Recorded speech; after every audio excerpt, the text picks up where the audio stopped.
Hey guys, welcome into the sixth episode of Craze's Corner.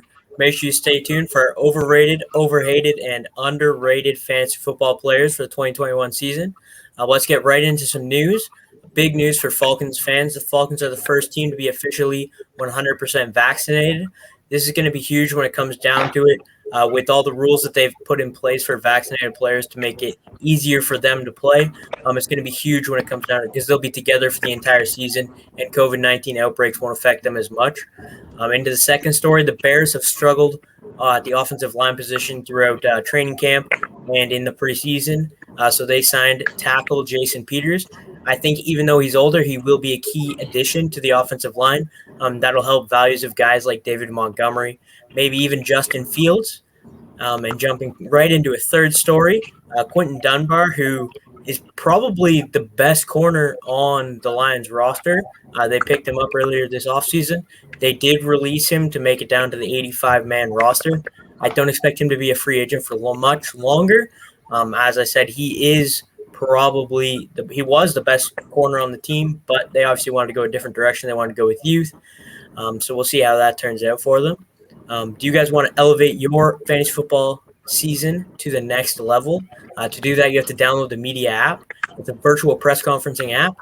They sponsor our show, and it's a great way to talk to your league mates, trash talk. You can ask questions, answer questions, and I really recommend you guys go download it on the App Store or Google Play.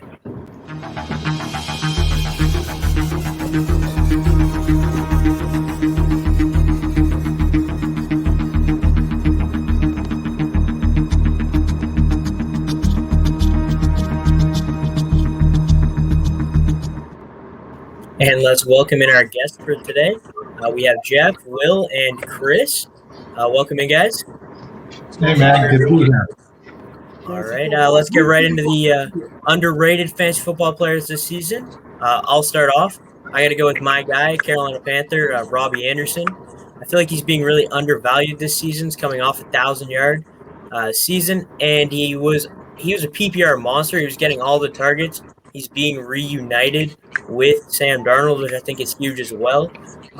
He was more utilized as a deep threat in New York, but in Carolina he was utilized as an underneath guy. And now with Sam Darnold coming back with the big arm that Teddy Bridgewater really didn't have, we can see him utilized over the top as well as underneath. And I think that's something that people are forgetting about. Right now he's being drafted later, almost 3-4 rounds later than DJ Moore. And I think they both kind of have that same upside because Sam Darnold, with the connection he's got with Robbie Anderson, if he can connect on some deep touchdowns, you're going to want him on your team. He's a guy I'm targeting. Even if the touchdowns aren't huge, they're going to be the receptions are going to be there. And he's going to be, especially in PPR, he's going to get the targets where he's going to be an every week starter on your team. And at his ADP right now, I don't think you can go wrong. You guys have any thoughts on Robbie Anderson this season? Robbie Anderson, great receiver. I'm just worried about his connection with Sam Darnold. To me, now doesn't even seem like he's the best quarterback on the team. I'm like PJ Walker after watching this preseason weekend, man. I've loved him those XFL, but love Robbie. I think he is underrated as well. Yeah, and I think, as you said, you like the way PJ Walker handled himself in the preseason game there.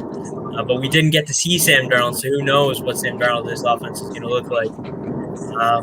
Let's jump over to Will. Will, who's your underrated fantasy player? Yeah, I'm going to do the homework thing. I think Justin Jefferson is underrated. When I look at the ADPs and where he's being drafted, look, there's guys Calvin Ridley is being drafted in front of him.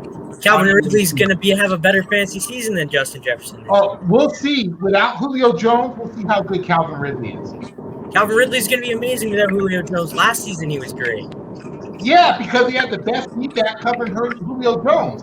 Without Julio last season, Julio was hurt. Look, Atlanta has no running back. Their offensive line is suspect.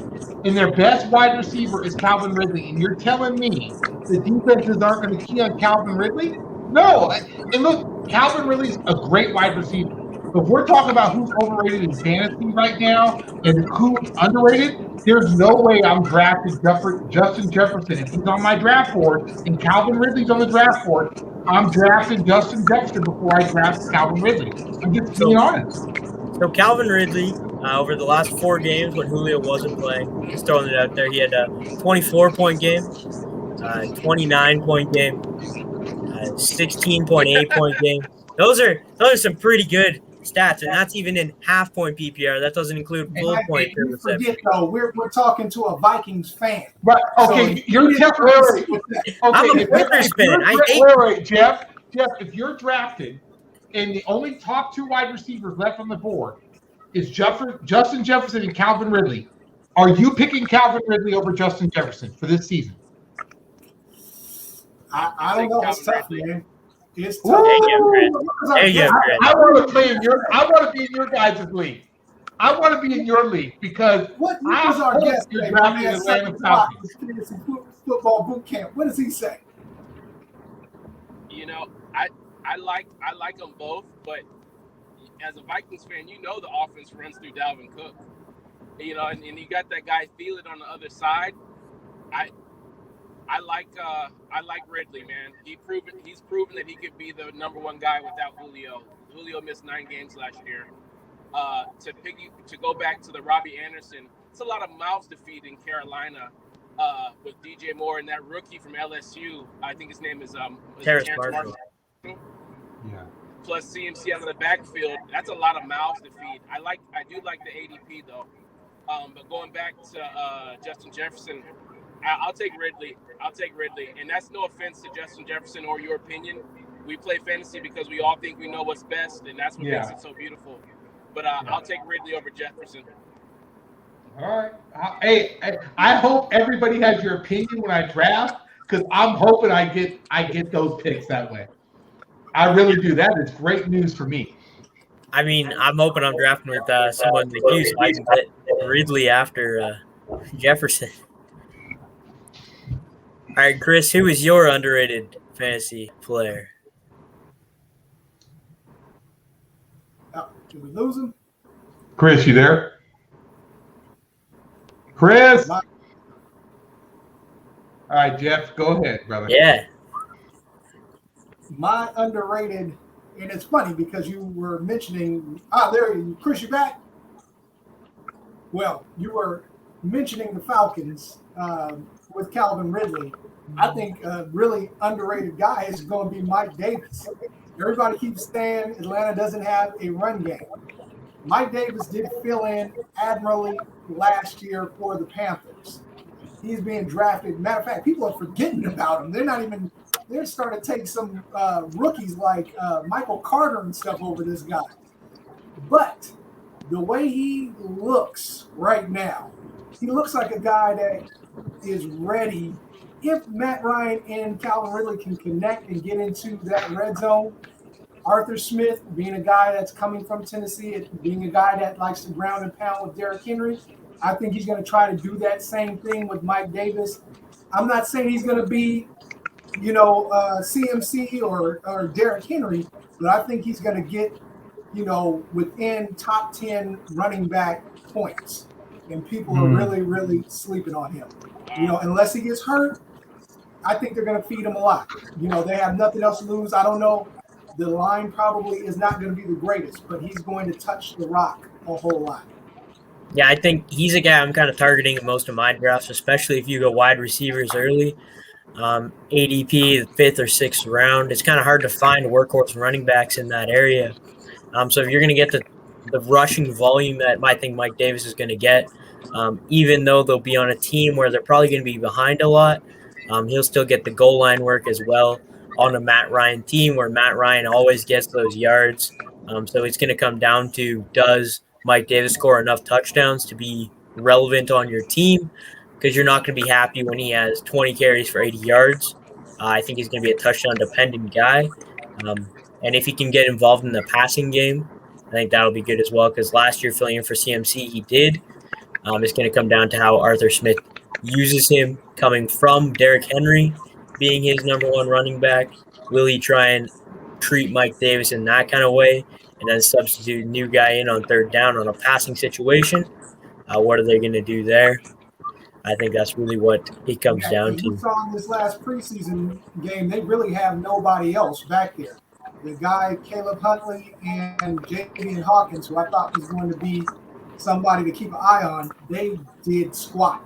So all of a sudden wasn't playing. We'll see what he brings, but I don't think he's a third down back. But they just signed Hightower, Deota Hightower, former running back for Texas. I think he also played for the Houston, was drafted for the Houston Texans. Yeah. But I don't think he's an immediate threat. Mike Davis is poised for, I would say, maybe a top 16, realistically a top 16 fit, and which is great value where he's kind of going, kind of mid to late fifth round at that. I like him a lot, especially if you get maybe your 2 running backs early, you get 2 receivers, and then you have him as your flex in the 5th round. I think that's a beautiful flex play. He's good as an RB2, but even better, even sexier if he's your flex. For sure. Who is your? I'll be honest with you. Anybody wearing an Atlanta Falcon uniform this year, I'm taking off my draft board. Because I don't trust the front office. I don't trust the quarterback can stay healthy. I don't trust anything about the Falcon organization. Why don't you trust that Matt Ryan will stay healthy? Because I don't believe this team is in a good spot right now. I believe, honestly, the team is in transition. And I believe this team understands they're in transition. And when you're a team in transition and you have a new coaching staff that's not playing for this year, I'm not sure you're worried about winning games. And if you're not worried about winning games, that affects, if we're talking fantasy, that affects fantasy stats. And I'm just saying, I'm not drafted. And maybe it's the nightmares of Devontae Freeman of drafting him year after year after year, thinking he's going to carry me or whatever. Even Julio Jones, right? There were years I drafted Julio Jones thinking he's going to carry me, And it's just something about the Falcons since that Super Bowl year. They just haven't been able to be a complete team all season. And that's what makes me nervous. They may start a couple good games hot and then fade down the season. And that's when you're drafting guys, Ridley or Mike Davis, and thinking I'm going to need them in week 14 or 15. And that's what makes me nervous about the Atlanta Falcons. Where are they at the end of the season when they may be tanking for the first pick? And that's not an unrealistic conversation. Atlanta may tank for the first pick in the draft. Can we hear from Kyler Murray as he's driving home from training camp? Can we hear from Kyler? Hey, Chris, who's your underrated fantasy option? You said mine? Yep. Yeah. Uh-oh. You guys still there? Yep. Yeah, we got you. Okay. Losing you again. Wide receiver from New Orleans. Yep. 2019 wide receiver 1. Injury plague season last year. It's loading. There we go. Was kind of going around that Calvin Ridley.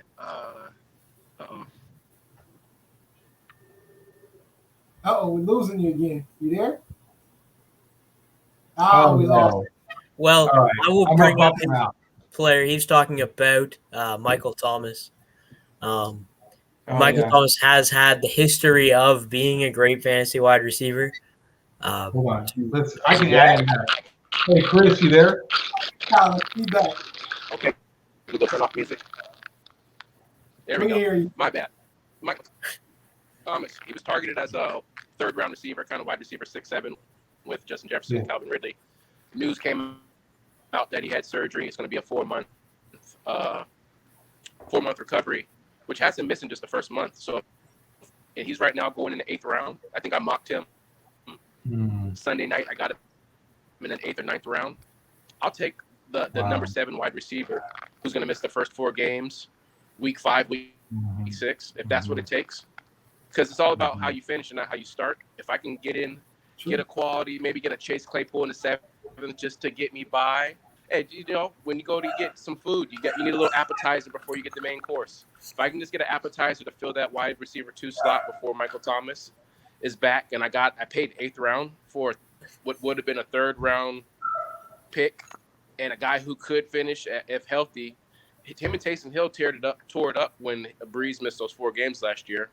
And I don't think Jameis is going to be the starter. But so that's kind of my undervalued guy, 8th round, Michael Thomas.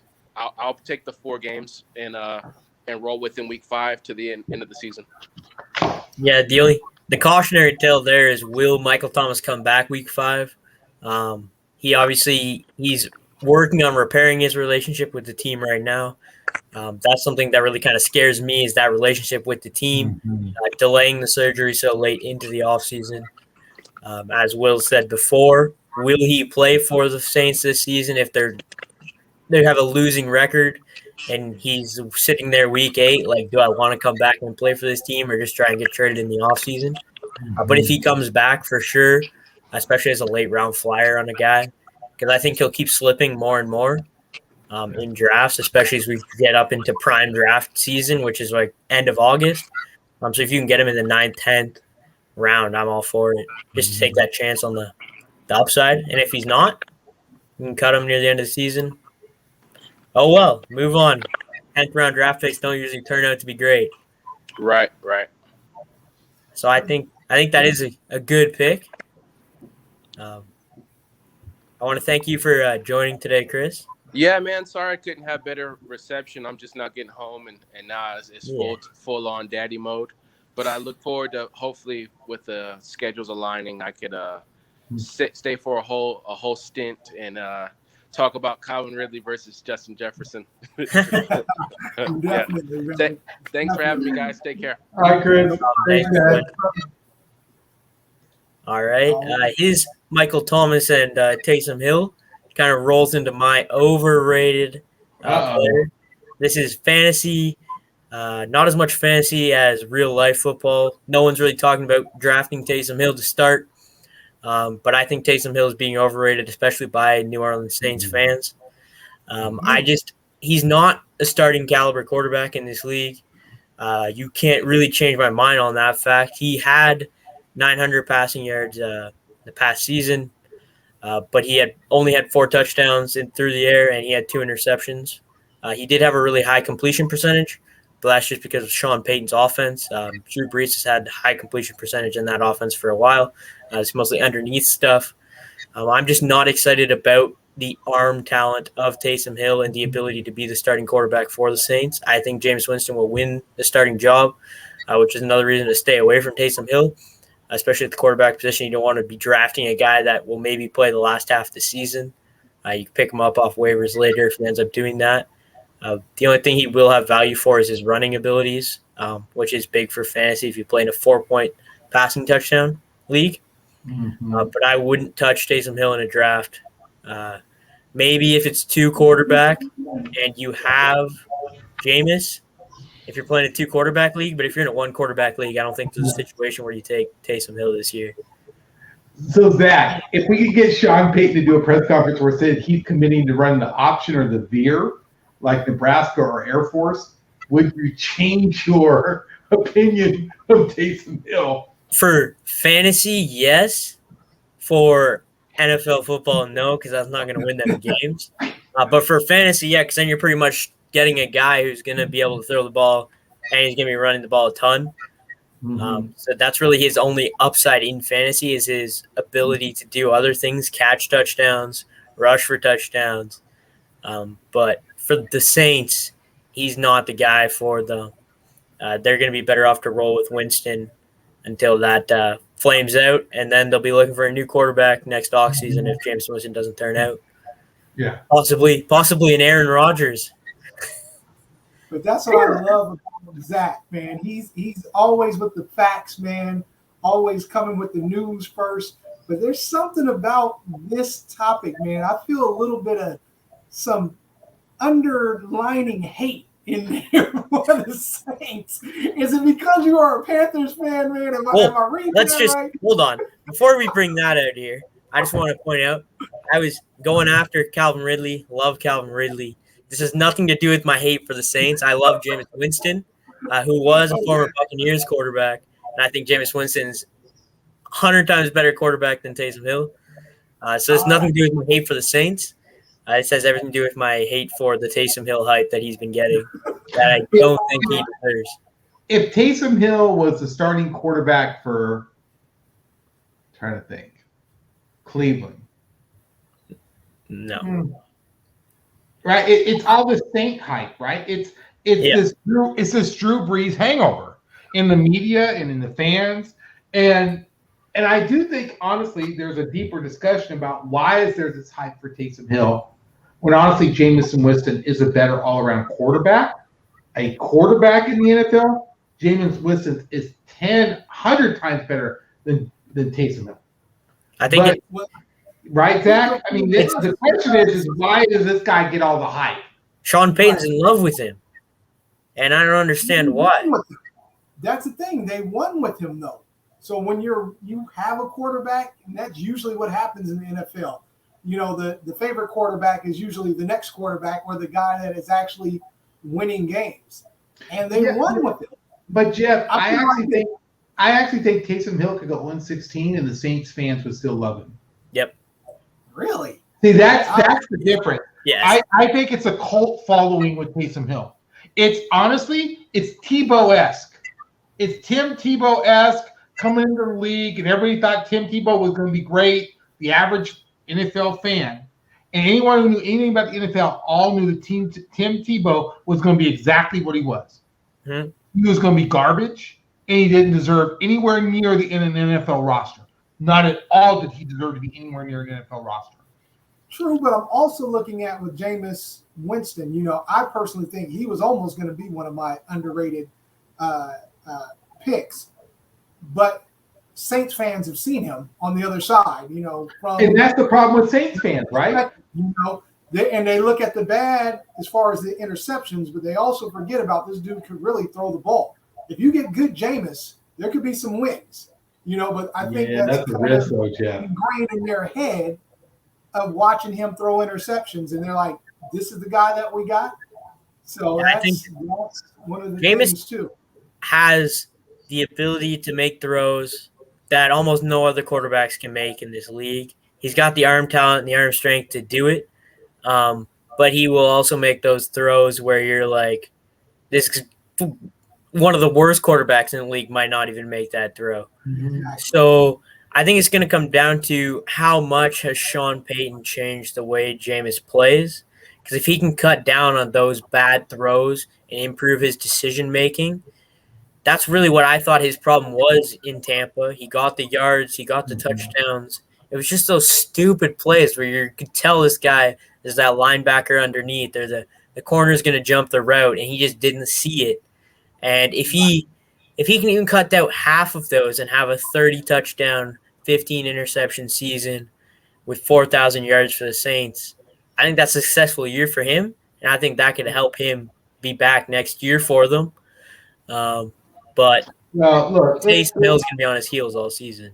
I know we love the debate about Jameis and Taysom Hill because I think it is a very interesting discussion about Sean Payton and the quarterback. But there's a problem in the Saints culture that nobody really wants to talk about. They're losing guys that just freaking retiring in the middle of training camp on the defensive side of the field. That's an organizational problem. And so I'll be honest with you. If I had to predict right now, the Saints are a 4-13 team, and Sean Payton is coaching the Cowboys next season. To be honest with you. Yeah, I think he'll find a way to win some games. People look at the 5-0 run with Teddy Bridgewater and the 3-1 run last year with Taysom Hill. But those aren't the same teams they have this year. They did lose a lot of players on defense. Yeah. And they don't have a number one receiver right now. So I think they will struggle. And I could see them being around a 7-win team, maybe a little higher, maybe a little lower, but I don't see them making the playoffs unless Jameis really goes off. But that's going to make Sean Payton has to keep Taysom on the bench if they want to make the playoffs. You know what, Jerry, living in Dallas, Jerry Jones, because you can already see the train wreck that's happening in Dallas. You can see it coming. Anyone paying attention sees that this train wreck is coming. If it is a train wreck with McCarthy, Jerry Jones will give the Saints 2 or 3 first-round picks for Sean Payton. That's just the truth. And if the Vikings tank, it's going to be Sean Payton as head coach, offensive coordinator, and Zimmer is going to be defensive coordinator for the Cowboys. And that's just, if I had to make a prediction right now, that's the Cowboys coaching staff a year from now. I mean, that'd be it. I don't think the Cowboys move on from. I don't know. I don't think they can. But McCarthy, if it wasn't for Aaron Rodgers, Mike McCarthy would be nothing. Oh, I have no problem with them moving on from McCarthy, but I don't think they can move on from Dan Quinn yet. Yeah. As defensive coordinator, I don't think you can get a much better. Like Mike Zimmer is probably better, but how much better? Well, remember, I think Zimmer Jerry did a coaching job. Jerry will terminate a contract in a heartbeat. He don't care about money. Remember, there's 2 coaches that Jerry has said he wished he would have kept as head coaches. It was Sean Payton and Mike Zimmer. And I think if Jerry ever gets the chance to put them together on the same staff, honestly, that scares me because Mike Zimmer just being a defensive coordinator and Sean Payton being an offensive coordinator, head coach for the Cowboys with that talent, they may win 3 Super Bowls in a row. They just need to get help on the defensive side of the ball right now because they don't have much over there. Oh, they don't. They have nothing on defense. If they could bring in some defensive help, I like their linebacker core. They're young. They have DeMarcus Lawrence on the edge, but their secondary is kind of lacking. So I think that's really going to be – that's what holds the Cowboys back. It's not going to be their offense. It's going to be their defense. But if Dan Quinn can work some magic and that defense can even be the 20th best defense in the league, that's going to be enough for them to win some games because Dak Prescott and that offense is just going to put up big, big numbers. That's a good transition to overrated. Yes. All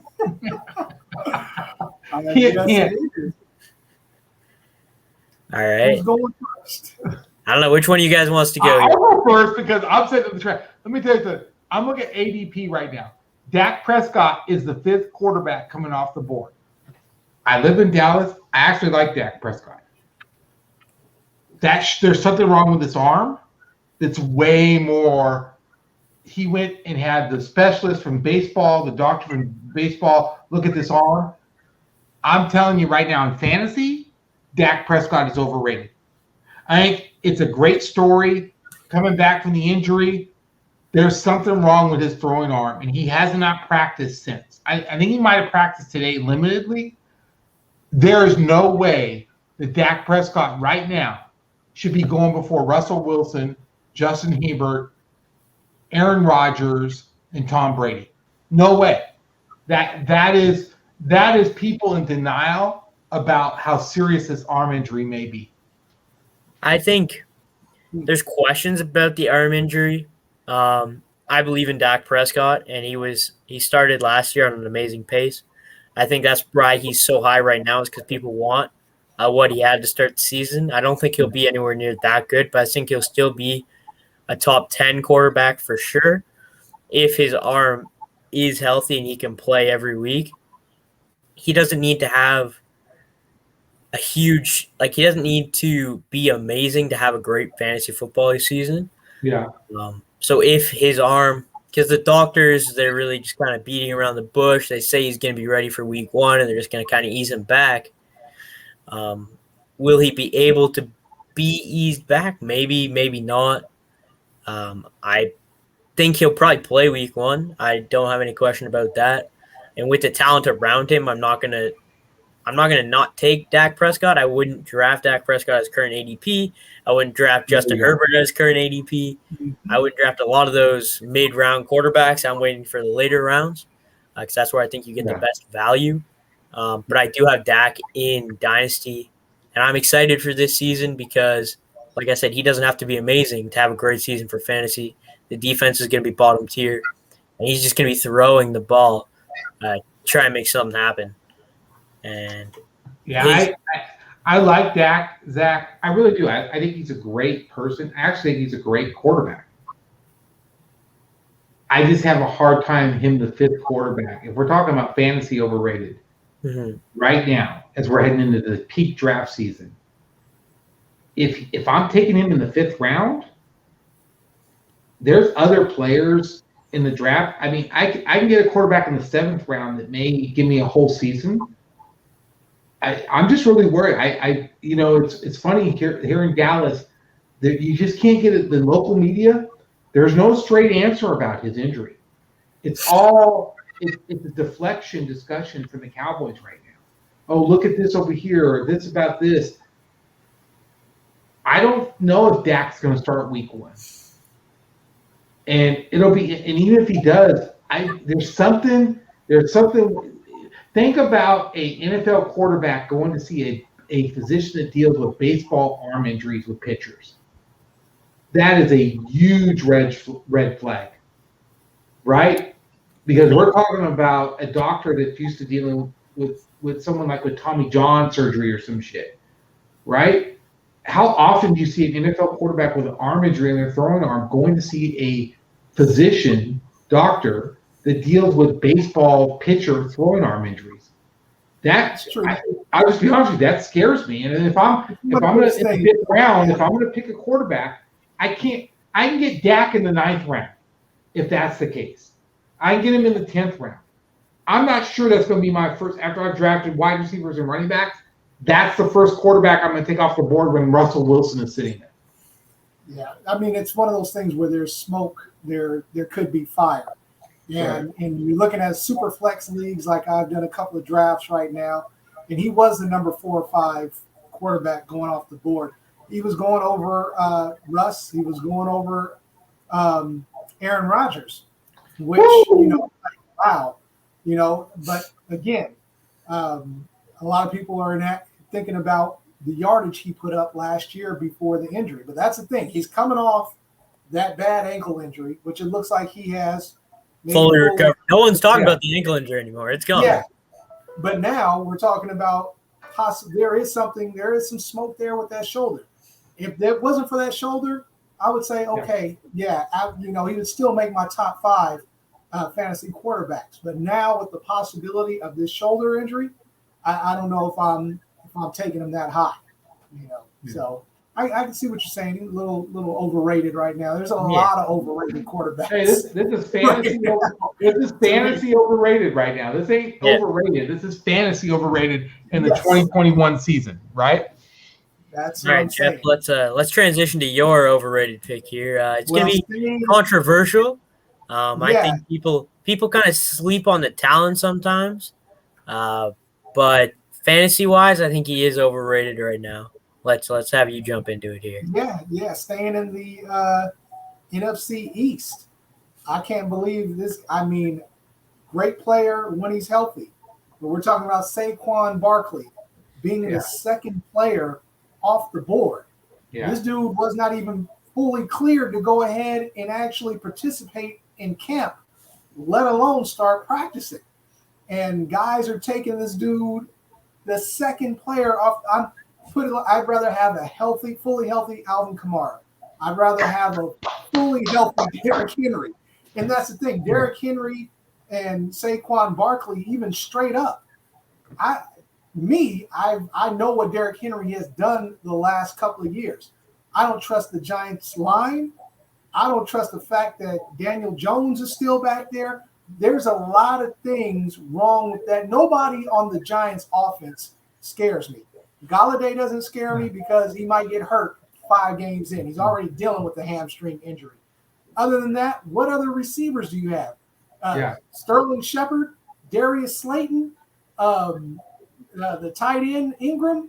I'm like, none of those guys scare me. Who really doesn't scare me is Daniel Jones.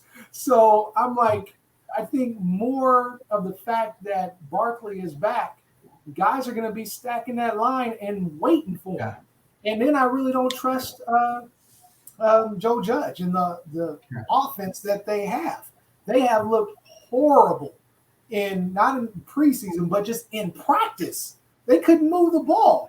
So now I'm like, this guy has been hurt these last 2 years, and he is a generational talent when he's healthy. If he was fully healthy, this was before the injuries, he probably would be, 1B to CMC's 1A. But this last couple of years with him being hurt, I don't see it, man. There's too much meat on the bone with those other guys to take a chance with somebody that you really don't know if he's fully even 95% right now. And he's coming off as the second player off the board. To me, that's just too much. Yeah, currently he was just activated off the PUP list last week. People are saying expected week 3, but no one's counting him out for week 1. His current ADP has him at 5. Guys going behind him would be Nick Chubb, Jonathan Taylor, Ezekiel Elliott, Tyreek Hill, Aaron Jones. But with the question marks of the health, I would definitely be taking a guy like Nick Chubb over him. I would take Zeke over him. I would take Aaron Jones over him for sure. I'd even take a guy like Travis Kelce, Austin Eckler. Those are all poor Austin Eckler. I think this guy might be, honestly, it is amazing to watch this guy get devalued as much as he does. And I know there's a health issue there, but his health issue is nowhere near Saquon Barkley's health issue, right? And he's in a much better offense that's more likely to get him multiple touches, both running and catching, than Saquon Barkley. I am floored that people, there's every year in fantasy, there's always the sheep mentality. There's certain guys that everybody goes all in on. And it seems, Jeff, you hit the nail on the head. It seems to be Saquon. There's no way this guy is a top 20. Honestly, regardless of position, he's not a top 20 pick in fantasy. There's just no way this guy's a top 20 pick. That's a bold statement. I don't know if I go that far. If he's healthy, top 20. Okay. Let me read. And the leagues I'm playing is point per reception. There's no way Saquon Barkley is top 20. But the things Jeff said about Kenny Golladay being hurt, Darius Slayton being meh, Sterling Shepard, I like Sterling Shepard. He's not great, but that plays into Saquon Barkley's PPR value when he's healthy. He's going to see the target. Zach, even you just said when he's healthy, and you said there's no guarantees to start week 1. If he plays most of the games this season, then next season, and we're talking fantasy, underrated, overrated, overhated. If I'm going into my draft this week or next week, and I'm looking at talent on the board, and there's people like Austin Eckler sitting there, and I'm thinking about I actually want to win a championship this year, I'm drafting Austin Eckler over Saquon Barkley. I may get bit in the ass, but I'm right now until I see Saquon on the field playing healthy in a giant offense that can actually move the freaking ball and isn't playing 9-6 games to win a game. Then I'll take this guy serious. I think what we all don't – I think there's a little bit of hysteria here that comes from especially older guys that play fantasy. Growing up in an NFL where running backs dominated the game, and there were NFL draft every year, top 5 picks were running backs, right? Look, Dalvin Cook was a second-round pick. When was Kamara? Kamara was a third-round pick? So – I think we all want to think Saquon Barkley is worthy of his draft position. And I think it's hard for fans to accept that maybe, just maybe, he wasn't the top level NFL pick when the Giants picked him. That maybe he was a mid to late first-round pick. Looking at his talent-wise, when he was fully healthy, the dude was a generational talent. He was a beast. I'll give you that. But that's the thing I'm looking at right now. If you look at how you just mentioned, Zach, why he should be getting not only carries but also looks out of the backfield. In looking at, I'm putting him and actually Mike Davis kind of not in the same talent pool, but in the same situation pool. And if I'm looking at Atlanta, you can't stack the box against Mike Davis because you got to still worry about Calvin Ridley. You even got to worry about Kyle Pitts. So you're not going to sit there and stack them. So which one is going to be more valuable? Would it be somebody that's going to get all the carries, which is Mike Davis, or all the carries in the Saquon Barkley, who you got the line questions, you got the talent of the receiver question, and you got the talent of the quarterbacking question? I don't know. That's the thing I'm just looking at. It's just a little bit too Jeff, high. I'm more likely to draft Charles Barkley than I am to draft Saquon Barkley in this draft. I was gonna say, let me throw out some names here because you said you wouldn't take him in the top 20. So Joe Mixon or Saquon Barkley? Honestly, for this fantasy season, and who I think may give me a whole season is Joe Mixon. With the bad offensive line, the injury history. I'm drafting for week 15 or 16. I'll be honest with you, right? You're not even promising me that Saquon's going to play week 1. But if it's better for him if he doesn't play week 1, if you want him to play for the rest of the season. Because if he doesn't play week 1, we know he could play week 1. Yeah. He's that guy that can play. I have no faith in the current Giant organization to put this together. I mean, that's fair enough. Look, I can name the teams I have no faith with right now. I don't have any faith with the Detroit Lions. I don't have any faith with the New York Giants. I don't have any faith with the Atlanta Falcons. Those are 3 teams to me that are clearly in a and the Houston Texans. And Houston. Yeah, right? Just don't forget about Houston. Houston has to be in this conversation. Okay, so there's 4 teams right now that we all kind of agree really aren't playing for this season. Yeah. That's a huge risk for fantasy players. It just is. The only thing I will say is I like the Giants' defense that they have constructed. They have a really good secondary, and especially with Leonard Williams up front and Blake Martinez in the middle, I think that can be another thing that works in the benefit of Saquon because I think their defense can keep them in games as opposed to the other teams we're talking about who aren't playing for this season. But in that world, Zach, aren't we then thinking it's a 9-6 game or it's a 10-7 game? I need a running back. If I'm going to draft Saquon in the top 20, I need 20 points a game out of that position. And I'm not sure if it's a 10-7 score because we're playing a defensive ball game, which I understand from the Giants, that's what they have to do to win. That doesn't help me in fantasy if this guy's only getting 13 points and he's my number 1 running back. Yeah, but I think, as we said before, he will have the yards. If he scores a touchdown a game, whether it's receiving or rushing, I think he will get that around average a touchdown a game. Mm-hmm. And then the targets, he's going to see 7 to 8 targets a game, I think, once he's playing. And I think that's what gets him to that 20-point. There's guys like Clyde Edwards-Helaire, who's almost in the top 20. I'd take Saquon over Joe Mixon for sure.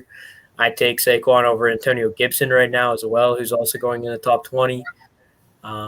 There are, like, Antonio Gibson and Joe Mixon are kind of where I think the fall-off point for Saquon is. I don't think you can go – I think you could take Antonio Gibson over Saquon and be okay.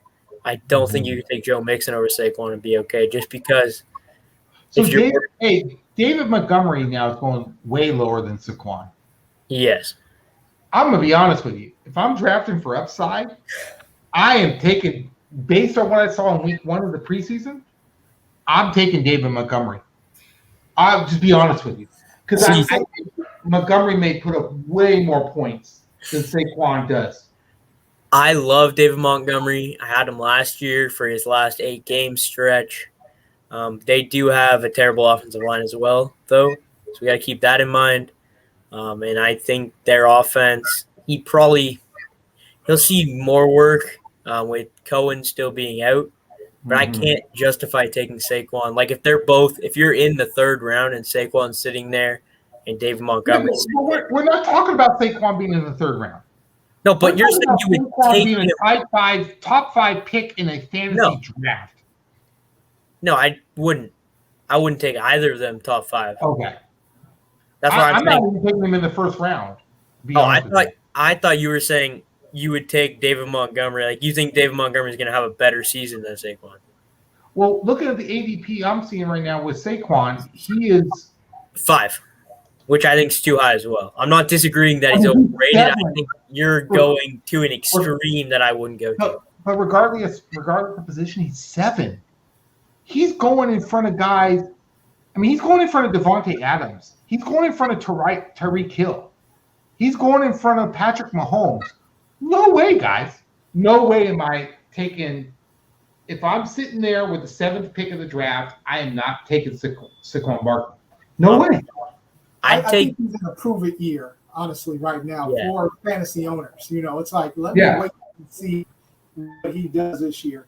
Because right now, if it came down to the point where I had to pick between him and say like Najee Harris with the Steelers, I might be inclined to go with Najee Harris because it's another guy who's going to be a high volume guy, but they're also going to have to defenses. That is, they're going to have to watch out for Ben throwing. I'm more comfortable with them being afraid of Ben opening up lanes for Najee Harris because they got to watch out for Deontay Johnson coming underneath, a little bit, or even Juju. There's going to be more running lane open, I think, for Harris. Saquon Barkley with the Giants offense, I think, even if it's a PPR league, I think guys are going to be stepping up there like, let me see if real Saquon is back or if we're dealing with somebody that, may not live up to the hype. So. Yeah, like I said, I think he's overrated currently. I just wouldn't go to the extreme. Will said not in the top 20. I definitely take him. If he falls in your league into the second round, I definitely take him. Unless there's a guy like Najee, Justin Eckler. Yes, I would love to be in a Will. Or if I can get a running back and then Saquon falls to me in the second and Calvin Ridley falls to me in the third round, I am ecstatic. Oh, I'm taking Calvin Ridley over Saquon. I'll tell you that right now. All right, let's jump into the overhated. We kind of touched on this guy already. We're going to go with Jeff's overhated player here. Jeff, let's have you jump in. And it's funny because Will just mentioned him, man. My overhated player is Austin Eckler. I mean, he's just very polarized. You got guys that either love him or guys that just have a disdain for him. And I think what it is because the last couple of seasons he has had an injury that has affected some guys' seasons. The last great season he had, even the starting running back, it was Melvin Gordon. And honestly, guys, he's just got a high ceiling, but he's also got a pretty good floor because it could be that Los Angeles Chargers, that they go ahead and employ some sort of running back by committee. They got a rookie that they actually really like that is good in between the tackles, but if it's just him to where they're giving him a lot of the carries, he's got a lot of good things. PPR leagues, he could be a PPR monster. His whole thing is health. But, I think that they got a lot of guys that are really, really dead set against him and are just like, this guy is garbage. He's definitely not garbage. But, in some circles, he's being overhyped. But he is receiving a lot of hate that I think it's not really warranted. He's a good back. He could be a really good back. It's just going to be, pretty much his health that, that is the deciding factor, I think, in this season. And then also what the Chargers decide to do as far as a running back by committee. If it goes into a committee, guys are really going to hate him next year. If he gets hurt, his ADP is going to just fall next year. If he balls out, he could be a top 5 drafted position next year. I think the thing that will make or break Eckler, other than his health, because that's something you really can't control, something that's going to make or break his season is going to be the goal line work in Los Angeles. Does he see the work in between the 5-yard line to give him that touchdown upside? He's going to be a PPR monster. Everyone knows that. He's going to see the receptions. He's going to be in on third downs. Herbert's going to be looking his way a lot if he's healthy. But will he see the touchdowns? Because that's really what's going to take him to that next level. You said top 5 if he has a really good season, but to have that really good season to put him in top 5 for next season, he's going to have those touchdowns. And as you said, they have that new rookie there who's really good in between the tackles. Do they throw him in because he excels in between the tackles there at the goal line? We're just going to have to see how that plays out. I do like Eckler this season. I drafted him last season. It kind of hurt my team. But I'm not out of drafting him this season. I would take him over a Saquon right now, as we said earlier. End of the first, beginning of the second for sure. Anywhere else, if he falls past the beginning of the second, take him, no questions. He's got that upside for your team. But the one thing I did want to say, too, that I don't think a lot of guys are looking at expecting such a big season from him is that there are a lot of mouths to feed right now in that Chargers offense, man. Yeah. And remember, Herbert goes down the field a lot, so I'm wondering how that's going to play in as well. Back when he actually had a great season with Melvin Gordon there, you had Rivers there that didn't have the arm strength anymore, and he was dumping off that ball. So that's what made him a PPR monster. Now you got a guy that has a cannon for an arm, and he is looking at hitting his receivers. So I'm wondering if he's going to get the volume that a lot of guys think that he's going to get as well. It's going to be really – that's so polarizing as well. Mm-hmm. I can see him being in all three of these categories, underrated, overrated, and overhated. So, I mean, he just falls into all of them. I think that touching on will he see the target, something we have to remember is Hunter Henry was kind of his safety blanket last season while Eckler was hurt. And Hunter Henry saw sometimes 10 targets, 8 targets a game. And if now that Hunter Henry's not there, Jared Cook, red zone guy, not a safety blanket. The rapport that he's been having with Jared Cook has actually made me think about even drafting Jared Cook. I think, yeah. No, I don't know. Jared Cook's not going to be that 8 target a game type guy. Jared Cook's going to be 4 targets, 1 touchdown, 30 yards. That's what he was with the Saints with Drew Brees, and I think that's what he's probably going to be in LA. He's going to be a touchdown upside type tight end. And I think Austin Eckler will see if Herbert's under pressure, his first read's not open, going into his sophomore year, the teams are going to know what to do against him, and when he has nowhere else to go, Austin Eckler is going to be open in the flat. And I think that's what elevates Austin Eckler. Could be. I think another thing, defenses are actually going to be looking at that as well. That's another. It's just going to be interesting, man. It really, really is to see what happens with Herbert and Eckler and how they're running. Then Lombardi, we got a brand new offensive coordinator. Although he might be trying to pull some of the stuff that he, learned with the Saints, as far as how they used Kamara. It's going to be interesting. I don't know. And one thing is you said they're going to be looking at Eckler, like defenses are going to be looking at Eckler, but I think defenses are going to have to focus more on the over-the-top stuff. They're going to have to focus on Keenan Allen, Mike Williams, and that red zone threat of Jared Cook. And even their rookie they brought in, Palmer, defenses are going to have to focus on the wide receivers enough that I think they'll put a linebacker on Austin Eckler. And I don't think there's many linebackers in the league who can cover Austin Eckler one-on-one. And that's why I like Austin Eckler this year. Will, let's jump into your overhated player for this season. Who do you have? I think I don't know if it's overhated, but I'm looking at someone who I think is dropping because I'm not sure people know how to value him, and therefore to me it's overhated. It's Chase Edmonds, the running back out of Arizona. I get James Conner's there. James Conner's not Chase Edmonds in that offense. Chase Edmonds is a crucial part of that offense with the dumping off to him out of the backfield. And it's to watch the running backs that are going before Chase Edmonds in these fantasy drafts right now. Yeah, we talked about Mike Davis. No, I trust Arizona and Kyle Murray. You would rather have Chase Edmonds than Mike Davis? Yeah, because I think Chase Edmonds is going to be the number 1 running back in Arizona. And currently, Mike Davis is going 1 spot behind Chase Edmonds. Right, which is I'd rather have Mike Davis. The website I'm looking at right now, I'm looking at Fantasy Pros CBS. Okay.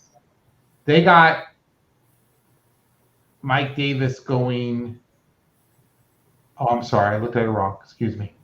No. I'm looking at it right. Yeah, they got Mike Davis going average as the 60th pick, and they got Chase Edmonds going at 68. Okay. I'm looking at Sleeper, and they have Edmonds at 61 and Davis at 62.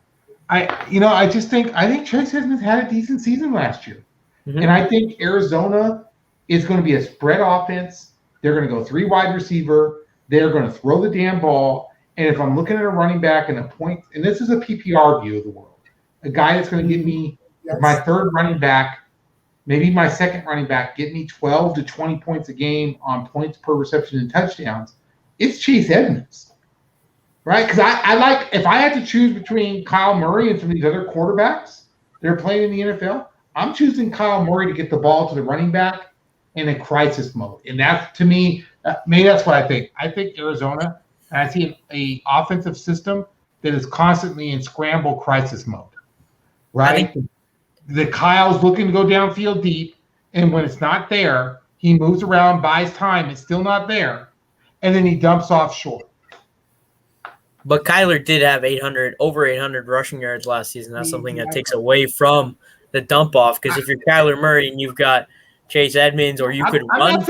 I'm not saying my number one running back, but if we're going into the 6th round of the draft and kind of digging down of who's being undervalued, therefore to me overhated, I think Arizona's running back in position, and it's not James Connors. Do we really believe that James Connors is going to be the starting running back for the Arizona Cardinals? And I mentioned this today. If you're able to follow me on Instagram, the guy that they need to worry about right now is Eno Benjamin. That's the one thing I don't like about Chase Edmonds. He never lasts a full season. He's actually injury prone as well, as is James Conner. And when it gets around the goal line, either Murray is going to run that thing in, or they're going to bring somebody else to be the goal line back. I'm looking at it could possibly be Eno Benjamin this year. That's my only thing with Chase Edmonds. It's just, I don't think Kingsbury really trusts him. Just like last year when he brought in, it was supposed to be his year last year, and they brought in Drake. There's something there that Kingsbury does not trust this guy. And that's why now I'm starting to hear that Benjamin is now, especially what he did, he can actually show that he can receive out of the backfield as well. But so maybe Jeff, maybe I should repackage this. That the overhated is the running back position in Arizona. Yeah. Because and there's some risk there in the draft.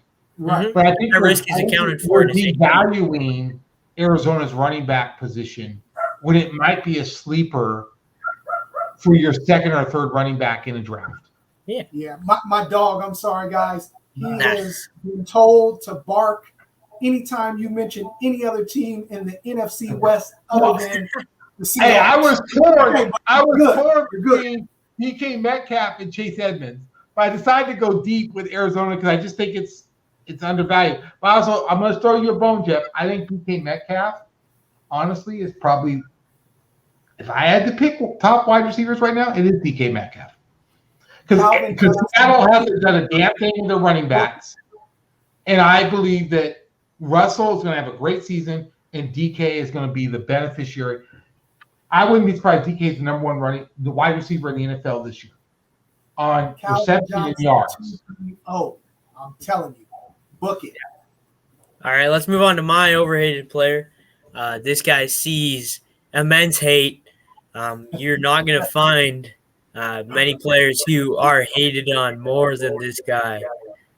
He had an amazing rookie year, and since then, everyone's been expecting him to live up to that hype.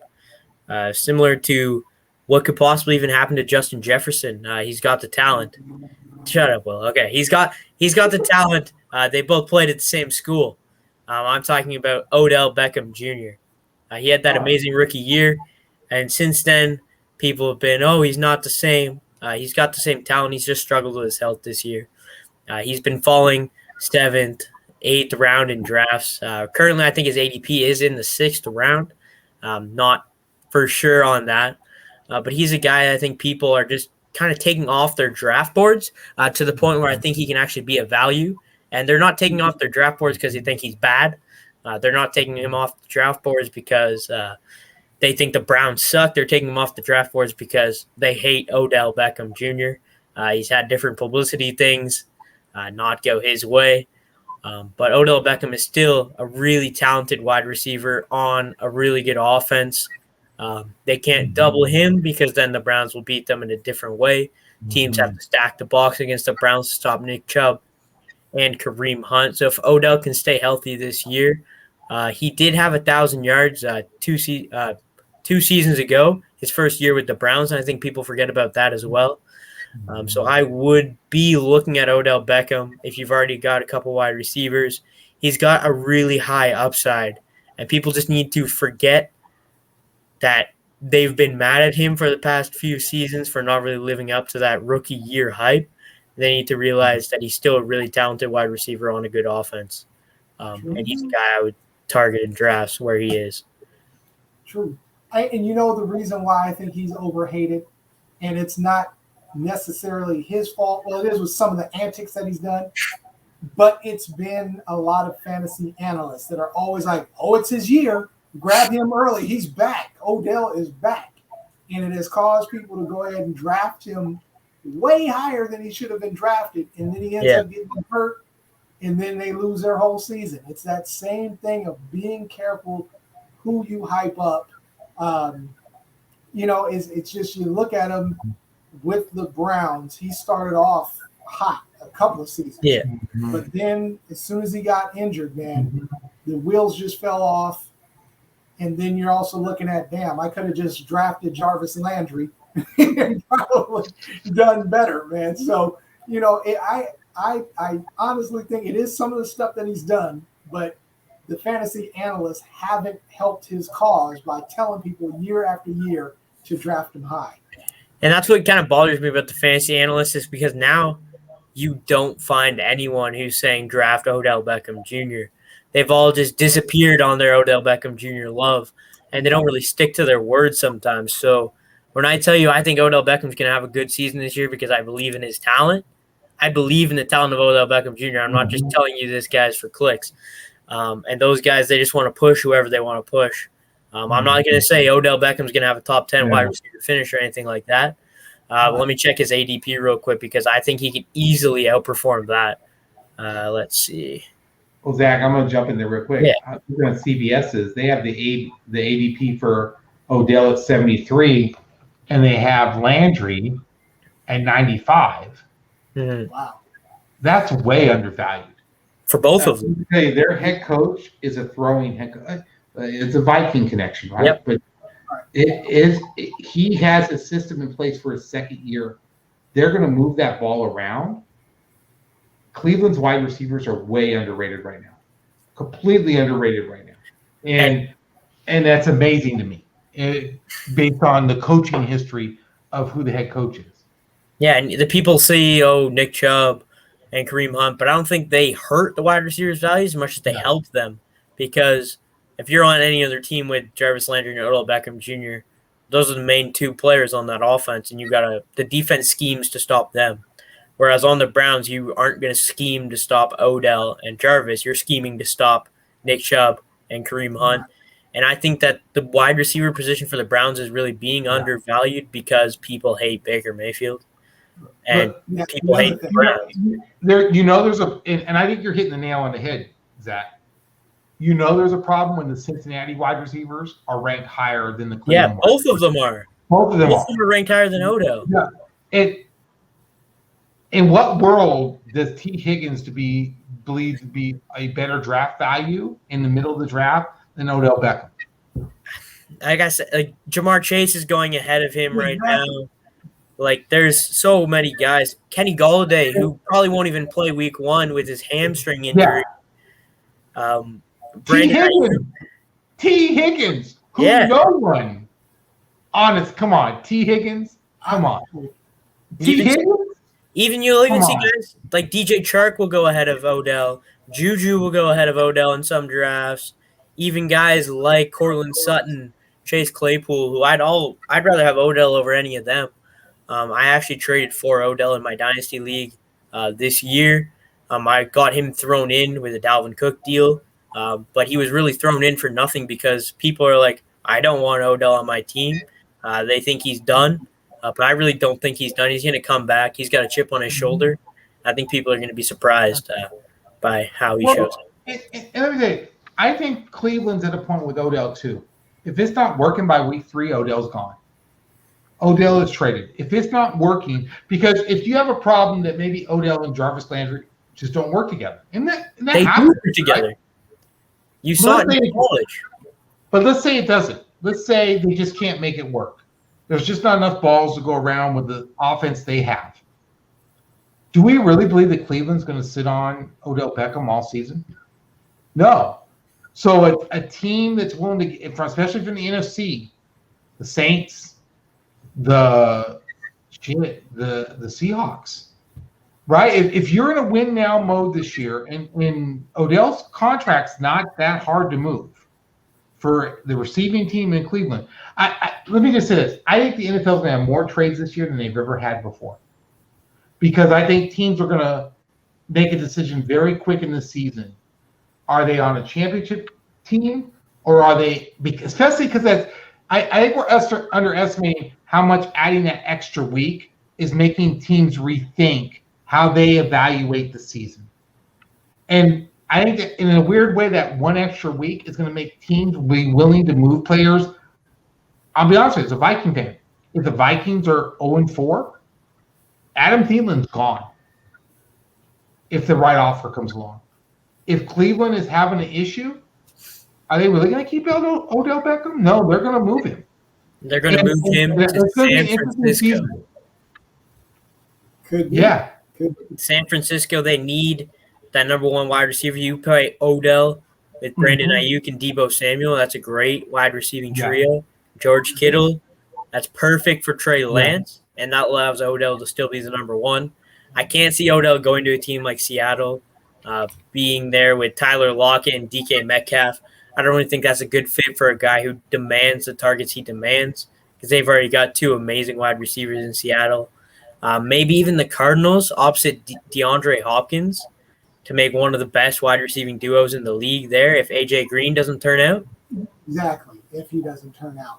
If A.J. Green, like we said, by week 4, if the Falcons are like, or the Cardinals are like, we need a wide receiver too, and the Browns aren't working out with Odell, I think that's good for Odell's fantasy value to be over there, be the number 2 for Kyler Murray. I'm not hating that.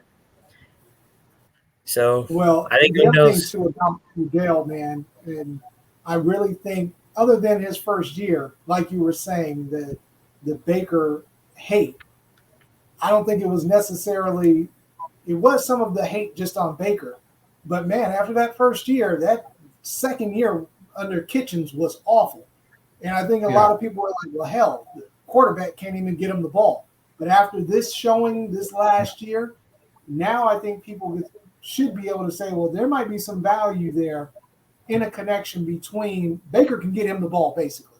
Like you were saying, the connection with the Vikings, you know, now him being able to move the ball, you can see that his accuracy, his passing has improved. You know, that's one other thing I think he was getting some hate, not only just because of who he was, but also who he was paired with as his quarterback. But now Baker's stock has kind of risen. You know, this will be that year. That's what you're saying too. If it doesn't happen by week 4, it ain't gonna happen. So Odell had one season where he started 2 games due to injuries with the Giants in 2017. He had his season last year where he only played 7 games. But outside of that, he started 11, 15, 16, 12, and 15. And in those seasons, he didn't fail to have 1,000 yards once. He always had the yardage, and the touchdowns were there as well, 12, 13, 10, 6, and 4 in Cleveland, which was kind of what held him back in his first year with the Browns. But I don't think there's a situation, unless he's hurt, that he only has 4 touchdowns this year. The Browns are going to be scoring on offense. And people like to just hate on Odell, and they've been burned by Odell in the past, so people just taking him off their draft boards. So going back to that, I'd have a second look if Odell's off your draft board right now because the value is there. Yeah. It's just because when you look at the Browns' salary cap, their top 2 biggest hits are Odell and Landry. Mm-hmm. So if it's not working, one of them is moving. Yeah. And it's a great asset for the Browns, right? Because you could move Odell and you still have Landry. You can move Landry and you still have Odell, right? It's, you know, the Browns are maybe one of the few teams that have the luxury to move a prime piece and still be okay. And honestly, would the Eagles give a first-round pick for Landry or Odell or a second-round pick? Let's throw a hypothetical out here. Say it's not working for the Browns, Do they trade Odell Beckham for Chandler Jones and a pick? But Arizona, now you've got 3 wide receivers on that team. But if AJ Green turns out he gets hurt and they need a number 2, Chandler Jones is on the last year of his contract, and he's reported that he is not happy. I think he's going to play. But Chandler Jones and Myles Garrett lining up opposite each other on that defense with Jadeveon Clowney being able to sub in for them. Yeah. That's an amazing trio. And I think that helps the Browns more. And I think that also helps the Cardinals because they still have J.J. Watt. And that adds to their offense with DeAndre Hopkins. And it's not a far-fetched thing because that's one thing I do see with the Browns. They don't need to get another wide receiver back. You got Donovan Jones, that's good. Higgins is good. And I think those guys could produce and actually grow with someone like Beckham not being there. So I could see that. I just have a feeling that AJ Green is going to surprise some people. And if it's not AJ Green, that kid Rondale Moore with the Cardinals, he's no joke either, man. He's a baller. So let's move on to our social media post of the week here. This is a funny one. Will brought this to us this week. We got our Travis Kelce colored in his beard. So I don't know if you guys have seen pictures going around. Travis Kelce shaved off his beard. Some people are making fun of him. Some people are saying he looks like he's 40 without the beard on. So he posted this picture colored in his beard. And it's great to see the players out there enjoying themselves. See that side of them. I love to see it. It looks like that British actor, what is it, Vinnie Jones or whatever, that's in Snatch and all that stuff. He always plays the big hitman looking guy. That's what he looks like. I wish we had a graphic. We're going to see what he looks like. You're in the first week of the preseason when we're talking about Travis Kelce's beard more than we are about anything else. I mean, right? It's kind of like, there's nothing else to really talk about until we get to the next week. But okay, we'll discuss this. But I do think it's neat that he took the time to color in the beard and tear it out. He had enough of the hate on him shaving his beard off, but he looks weird without the beard. He did. Right? He did. He looked, honestly, it was like, is that Travis Kelce? Right? Like, the beard made him look slimmer in the face almost. Oh, yeah. You can't. It made him actually look intimidating on the field, man. When you saw him with the beard and stuff, I was like, damn, that dude is. Yeah. I ain't messing with Travis Kelce, but now he looks like some regular. Like he's bringing water to people, man. Look, Ben Roethlisberger looking nasty over there. Yeah, without the beard. Ben without his beard. First impressions with Travis Kelce without his beard. I see the connection looking there. That's true. That's true. Maybe this season we need to have like the best beard game. It's not even fair. It's Ryan Fitzpatrick wins all day. Oh yeah. But maybe we could create a little ranking near the end of the season when we about who had the best fantasy beard game this season. See if we can get Stafford to grow his beard back. Stafford had a nice beard. Yeah, he did.